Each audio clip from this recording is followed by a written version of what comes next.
Everyone, welcome to my YouTube channel. আজকে আমি তোমাদের সাথে শেয়ার করব কিভাবে তোমরা বাসায় বসে মুরগির রেজালা তৈরি করবা। এই জায়গায় আমি 250 গ্রাম মুরগির মাংস নিয়ে নিছি।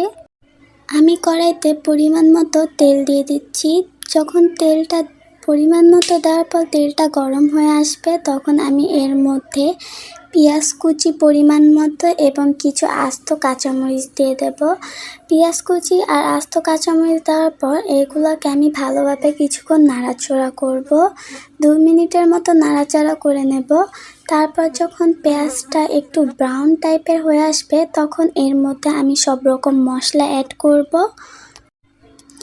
কিছুক্ষণ নাড়াচাড়া করে এর মধ্যে আমি জিরা বাটা দিয়ে দেব। তারপর দিয়ে দেব গোলমরিচ বাটা দেওয়ার পর এর মধ্যে আমি দিয়ে দেব 4 টেবিল চামচ আদা রসুন বাটা দেওয়ার পর আমার মনে হচ্ছিল যে একটু জিরা বাটার দরকার, তখন আমি এর মধ্যে আরও 2 টেবিল চামচ জিরা বাটা অ্যাড করছি। সব মশলা দেওয়ার পর আমি পেঁয়াজগুলো একটা সাইড করে নিতেছি। তারপর নেওয়ার পর সব মশলাগুলো আমি তেলের মধ্যে কিছুক্ষণ ভেজে নেব ভালোভাবে, কারণ তেলের মধ্যে মশলাগুলো ভাজার কারণে যে একটা আলগা ঘেরান আছে মশলার, ওইটা নাই হয়ে যাবে। তো অনেকের খেতে ঘ্রাণটা সহ্য হয় না, অসুবিধা হয়, তাই এভাবে ভেজে নিলে আর ঘ্রাণটা আসে না। তো এভাবে ভেজে নেওয়ার পর আমি সবগুলো আবার মিক্স করে নিচ্ছি। এই জায়গায় দিয়ে দিচ্ছি আমি বাদাম বাটা দেওয়ার পর কিছুক্ষণ বাদামটাকে ভালোভাবে ভেজে নেব। ভেজে নেওয়ার কারণে বাদামের থেকে একটি আলগা তেল বের হয়ে আসবে, তখন কিছুটা লবণ দিয়ে আবার সব কিছুর সাথে একভাবে ভালোভাবে পেঁয়াজ এর সাথে ভালোভাবে মিক্স করে নেব।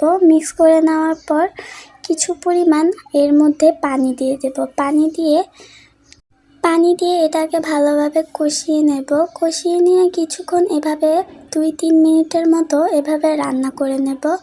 এভাবে যখন উপরের তেলটা ভেসে উঠবে, তখন আমরা যে সাইডে 250 গ্রাম চিকেন রাখছিলাম ওইগুলোকে এখন দিয়ে দেব।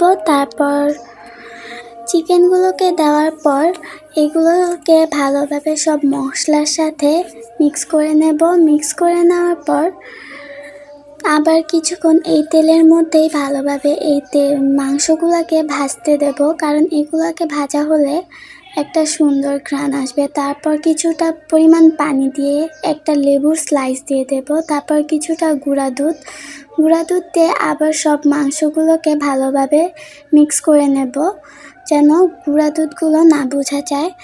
তারপর আমি এখানে মাংসে কিছুটা পরিমাণ পানি দিয়ে দিছি, কিন্তু ওইটা আমি ক্যামেরায় নিতে ভুলে গেছি। তোমরা পরিমাণ মতো এখানে পানি দিয়ে দিবা। পানি দেওয়ার পর এই মাংসটাকে 4-5 মিনিট রান্না করবা। তারপর 4-5 মিনিট রান্না করলে দেখবা এরকম হয়ে আসছে, তখন আরও 2 মিনিট রান্না করবা। আরও 2 মিনিট ভালোভাবে রান্না করার পর তোমরা দেখবা মাংসের থেকে একটি অন্যরকম স্মেল আসতেছে। তো ফাইনালি আমাদের মুরগির রেজালাটা এরকম হয়েছে।